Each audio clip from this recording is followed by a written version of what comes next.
Hello, Priya बोलतेय. तुम्हाला जे करायला सांगितलं होतं त्याबद्दल काही विचार केलात की नाही? विचार मोतीवाले बाई, विचार करणं हे आमचं इतक कर्तव्य आहे. आम्ही तो कधीही करू. मिस्टर होळकर, विचार केलात का नाही? खूप मन लावून विचार केला तुमच्या विचाराचा, पण जे काय ठरले ते फोनवरून नाही सांगणार मी तुम्हाला. आमच्या निवासस्थानी या, चर्चा करू, बोलू, भेटू एकमेकाला, पाहू, बोलू, विचार विमर्श करू, निर्णय घेऊ. येत आहे ना? वाट पाहतो.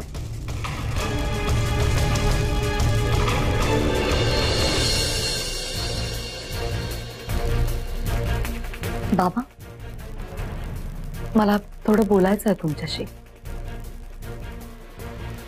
मला माहिती मी जे काही बोलणार आहे ते ऐकल्यावर रागच येणार आहे तुम्हाला, पण काय झालं? बाबा, स्वप्नीलशी आम्हा दोघांबद्दल तुम्ही जे काही बोललात किंवा स्वप्नील त्याच्या फॅमिलीशी जे काही बोलणार आहे, मला वाटतं थोड्या दिवसांसाठी आपण ते टाळायला हवं. मला माहित होतं तो दळबद्री हरामखोर मुधोळकर या घरामध्ये येऊन गेला म्हटल्यानंतर तुझ्या डोक्यावरती त्याचा काहीतरी परिणाम होणार आणि तो झालाय. आता तुला त्याचा पुन्हा पुळका येणार असेल. तसं नाहीये बाबा. तसंच आहे, अगदी तसंच आहे. म्हणून दरवेळेस तू आपल्या घरी येऊन काहीतरी नवीन नवीन नाटकं करतो आणि तू प्रत्येक वेळेस त्याच्या अभिनयाला भुलून जातेस. ते असं किती काळ चालणार आहे म्हणून? यावेळेस सुद्धा असंच काहीतरी तू बरोबर गेला ना? नाही बाबा, मला नाही वाटत तसं. तू काय बोलतेस तुला कळतंय का? हो, आणि आज ते जे काही बोलले ते सुद्धा कळलंय मला. म्हणून 7 वर्ष झाली. या 7 वर्षात त्याने त्याचा संसार सुरू केला, फुलवला. त्याला एक मुलगी सुद्धा आहे आणि ती सुद्धा प्रियापासून झालेली आहे. हे तुला माहित असून सुद्धा तू असं कसं काय बोलू शकतेस? नाही बाबा, आपण एक गोष्ट लक्षातच घेतलेली नाहीये की जेव्हा आमचा डिवोर्स झाला तेव्हाच प्रिया प्रेग्नंट होती आणि सुहासचं मूल तिच्या पोटात वाढत होतं. त्यानं काय सिद्ध होतं? हेच की ती मुलगी सुहासची आहे, यांची नाही. चुकतेस तू म्हणून. सुहासचं मूल प्रिया पाडू शकते, इतक्या खालच्या पातळीवरती जाऊ शकते.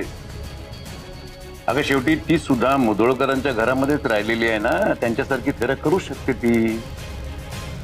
नाही बाबा, ते काही असलं तरी आज सत्यजित ज्या पोटतिडकीने बोलत होते त्यावरून तरी मला असं वाटत नाही की त्यांनी आज काही खोटं नाटं सांगितलं असेल. आणि जर त्यांचा संसार सुरू आहे तर मग त्यांना इथे येण्याची गरजच काय? शुभ्रासाठी, तुझ्या मुलीसाठी. एकदा का तिचा ताबा त्याला मिळाला की तुझ्यावरती वाटेल त्याचा सूड घ्यायला तो हरामखोर मोकळा होईल. त्याला त्याच्या खडी फोडण्याचं उट्ट काढायचं असेल. नाही बाबा, तसं नाहीये. म्हणून सगळ्या गोष्टी तुझ्या समोर क्लिअर आहेत तरी सुद्धा तू नाही कशी काय म्हणतेस? आता मी काय तुझ्या समोर का डोकं फोडून घेऊ का? अहो बाबा, या सगळ्या गोष्टी गोंधळून टाकणार आहेत. तुम्हाला नाही वाटत का असं? म्हणून मी तुम्हाला म्हणते की आपण थोडा वेळ घेऊया विचार करण्यासाठी. बरोबर आहे, बरोबर आहे. म्हणजे पुन्हा एकदा मला स्वप्नीलच्या फॅमिली समोर दोन घशी पाड.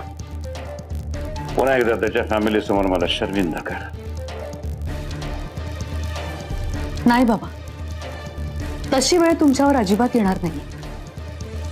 काय करणार आहेस तू? मी ऑलरेडी बोलले स्वप्नीलशी. हो, त्याला या सगळ्या परिस्थितीची कल्पना दिली आहे मी आणि त्याने समजून घेतलंय मला बाबा. त्यामुळे तुमच्यावर शर्मिंदा होण्याची वेळ अजिबात नाही येणार. दरवेळी जेव्हा जेव्हा मी स्वप्नीलशी जुळून घेण्याचा प्रयत्न करतो, त्याची समजूत घालण्याचा प्रयत्न करतो, तो सुद्धा राजी होतो, तेव्हा तेव्हा तुझा हा काळा करंटा भूतकाळ आडवा येतो. विहंगर एक प्रॉब्लेम झालाय. काय? मी ना आज इथेच थांबते दादाकडे. काय झालं म्हणजे काही सिरियस? विहंग काल प्रियाने खूप नाटकं केली तिथे, म्हणजे इतकी की दादा तिचा जीव घ्यायला निघाला होता. मी सत्यजितला किती वेळा सांगितलं की हायपर होत जाऊ नकोस. अरे पण ती वागलीच तशी, कोणीही असंच रिॲक्ट होईल. अरे ते किती खरं असलं तरी सत्यजितच्या हातून कुठलीही चूक होता कामा नये. म्हणूनच मी मध्ये पडले. बरं मला सांगा, सत्यजित कुठे आता?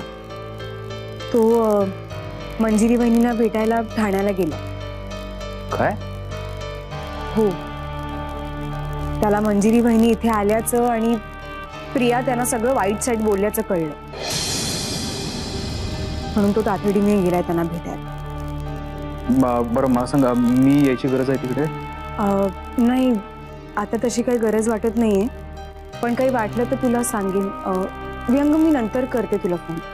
का काय झालं? मी करते तुला.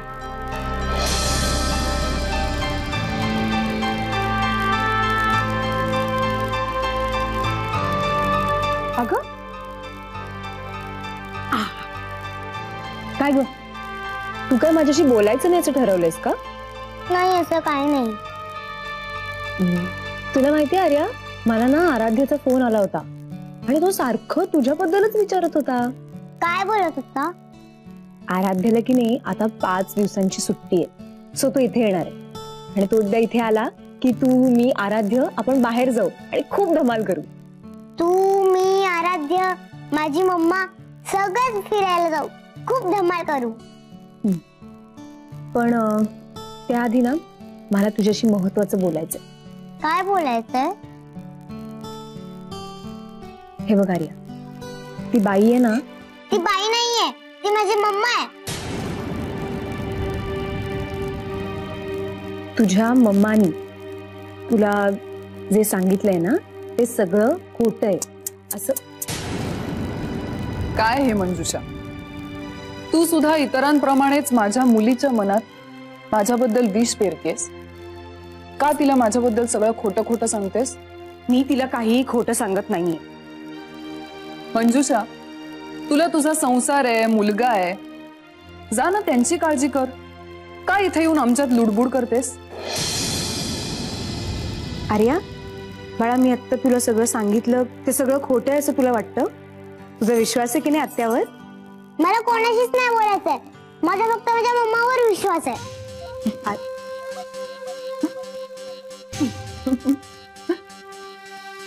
ऐकलंस? कशी आहेस ना तू प्रिया? तुझ्या या सगळ्या वागण्या बोलण्याचा आर्यावर काय परिणाम होईल याचा जराही विचार करत नाहीस. कशी आई आहेस तू? मला काय फरक पडतो? हू केअर्स?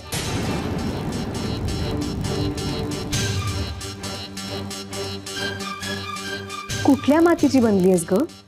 काहीच वाटत नाही तुला? हे बघ मंजुषा, जास्ती ड्रामा करू नकोस. तुला तर माहिती माझ्या आयुष्यात सुहासची काय किंमत होती, त्याच्या मुलीची तितकीच किंमत आहे. जर ती मुलगी खरंच माझी आणि सत्यजितची असती ना, तर अक्षरशः जीव ओवाळून टाकला असता तिच्यावर. पण ऍक्च्युली आता आम्ही एकत्र आलोय,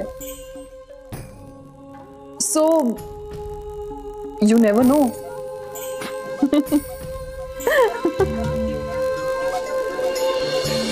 केवळ माणुसकीच्या नात्याने यांनी आर्याला जपलंय आणि आज दोघांमध्ये बाप लेकीचं घट्ट नातं विणलं गेलं.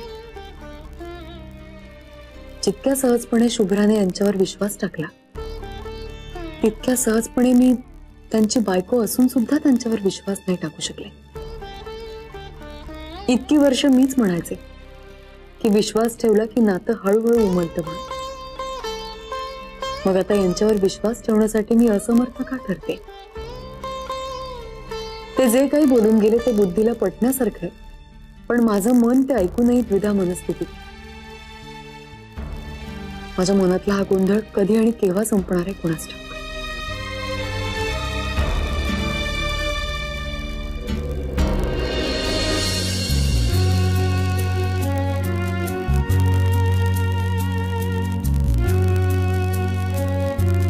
आलात तुम्ही, काय म्हणल्या मंजिरी वहिनी? काही नाही, जे काही खरं खरं होतं ते तिला सांगितलं. आता मंजिरीचा माझ्यावर विश्वास बसलाय की नाही मला माहित नाही, पण यात एक चांगली गोष्ट घडली ती म्हणजे माझ्या मुलीचा माझ्यावर 100% विश्वास आहे. बाय द वे, इथे काय परिस्थिती? सध्या तरी शांत आहे सगळं, पण दादा आपल्याला लवकरात लवकर काहीतरी हालचाल करावीच लागणार. काय? दादा मला असं वाटतंय की प्रियासारख्या बाईशी जर डील करायचं असेल ना, तर आपल्याला जसे तिचे वीक पॉइंट्स माहिती पाहिजेत तसे स्ट्रॉंग पॉइंट्सही माहिती पाहिजे.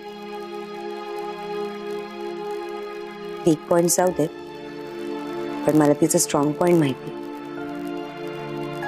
कुठलं स्ट्रॉंग पॉइंट? तिचं नाटकीपणा.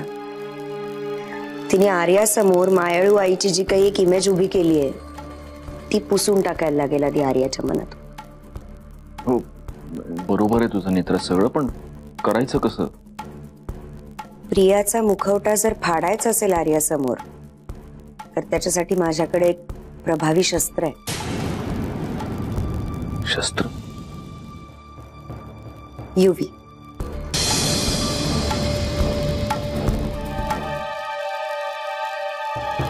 तुला बार्बी डॉलची हेअरस्टाईल आवडते? हो मम्मा, खूप आवडते. चालेल, मी तुला तशीच हेअरस्टाईल करून देईन ना, पण फक्त आता हलायचं. डोंगराला आग लागली, पळा पळा पळा. उड्या नको ना मारूस. मग काय करू? शांत बस. ओके, पण तुझ्या मम्माला एक गोष्ट सांगायला लागेल, ठीक आहे? ए, गोष्ट बिष्ट काही सांगणार नाहीये मी, जा इकडनं. मम्मा सांग ना प्लीज. मी युवीला सांगितलं होतं की तू खूप छान गोष्ट सांगतेस. आर्या, तू पण सुरू झालीस? हो काकू, सांगा ना. परीची राज्याची कोणती पण सांगा.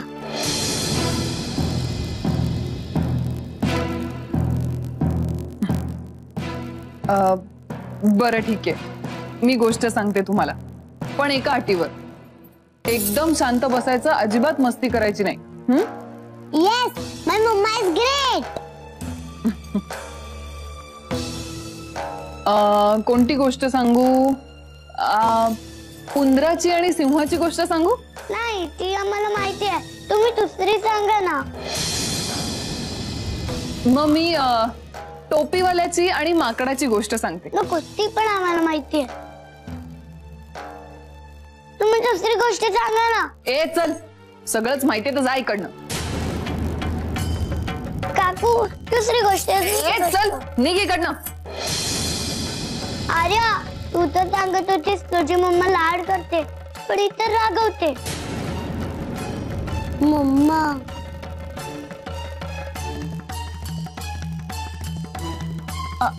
अगं नाही बाळा. अरे असं काय करतोस? मी गंमत करत होते. मी कधी अशी वागते का? मम्मा लहान मुलांशी कधीच वाईट वागत नाही, हो की नाही? कधीच ओरडत नाही त्यांना. मी तुला गोष्ट नक्की सांगीन. तुला चॉकलेट देऊ का? हा, आताच्या आत्ता दे. आत्ता नाही बाळा, मी नंतर देते. हा तुला. नाही, मला आत्ताच पाहिजे. माझी मम्मा तर मला लगेच देते. नंतर देते सांगितलं ना.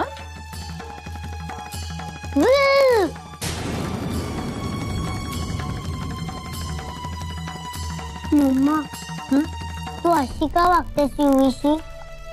अगं राजा, कशी मी म्हणाले ना, मी गंमत करत होते त्याची. मी कधी अशी वागू शकते का? नाही. मग वहिने. सोन्या प्लीज, मी आता खरंच कामात आहे, मला काहीच सांगू नकोस तू आता. अगं वहिने, बाहेर कोणीतरी बाई आली आहे, तू बघ ना. अरे कोण बाई? तू नाव वगैरे काही विचारलं नाहीस का तिला? अगं मी नाही विचारलं नाव, ती थांबली आहे, जा बघ जा ना. सोन्या, तू पण ना खरंच नाव तरी विचारायचंस.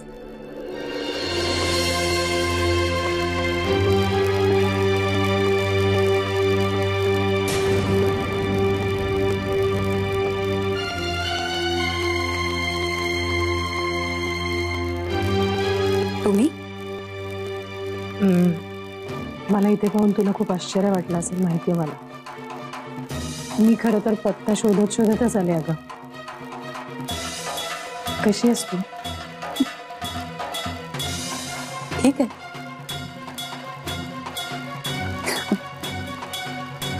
सत्यजित आधी स्वतः येऊन गेले त्यांची बाजू मांडण्यासाठी. आता तुम्हाला पाठवलंय का त्यांनी? नाही ग, ऍक्च्युली सत्यजितला माहितही नाहीये मी इथे आल्याचं. आणि त्याला कळलं तर ते आवडणारही नाही, खूप चिडेल तो.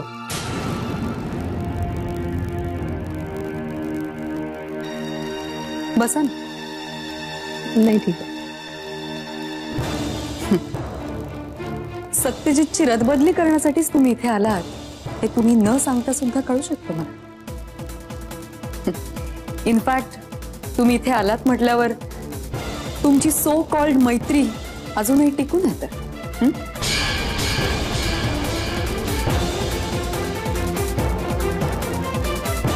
हो मंजिरी, टिकून आहे. नुसती टिकून नाही, ऍक्च्युली खणखणीत आहे. लोकांना वाटतं तसं, म्हणजे तसं प्रेमही आमच्या मैत्रीच्या आड येऊ शकलं नाही.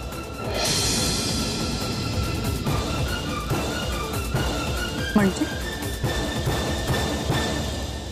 काय म्हणायचंय तुम्हाला?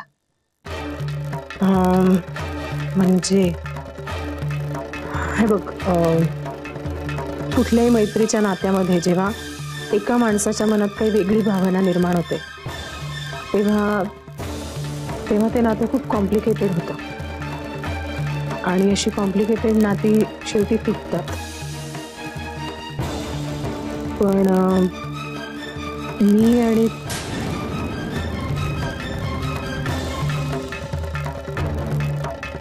ऍक्च्युली माझ्यात आणि सत्यजित मध्ये काय झालं, आमच्यात काय नातं आहे हे आता खरंच महत्वाचं नाही. आता महत्वाचं हे आहे की सत्यजित आजही तुझ्यावर तितकंच प्रेम करतो. खरं तर त्याहीपेक्षा जास्त. अगं हो, मी पाहिलंय. तुला माहितीये, मला ना हेवा वाटतो तुझा फार. तुझं कसं काय कौतुक करावं मला कळत नाही.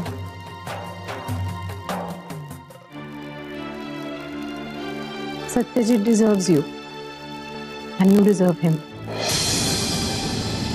सॉरी, आपण आजपर्यंत कधी फार बोललो नाहीये.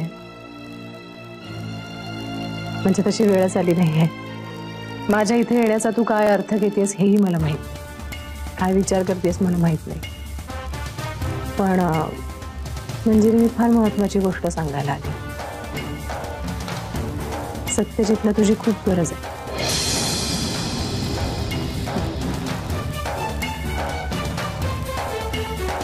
आत्ता आजी होतीच ग, नेहमीच होती. पण उघडपणे सगळं बोलून दाखवेल तर सत्यजित कसला. पण ऍक्च्युली माझ्यापेक्षा तुला हे जास्त माहिती.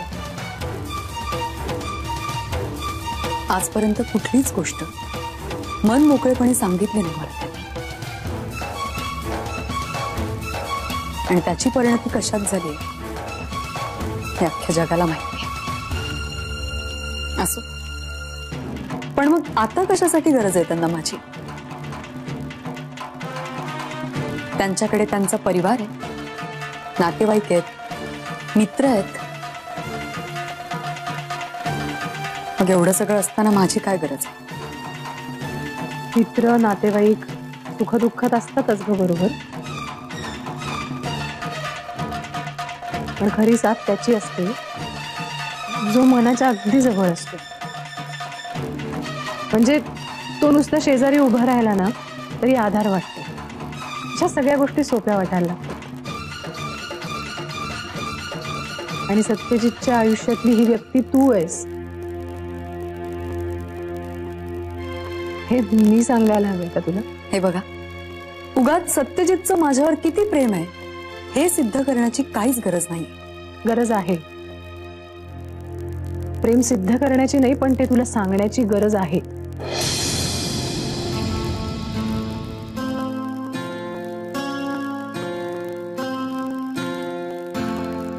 मंजिरी,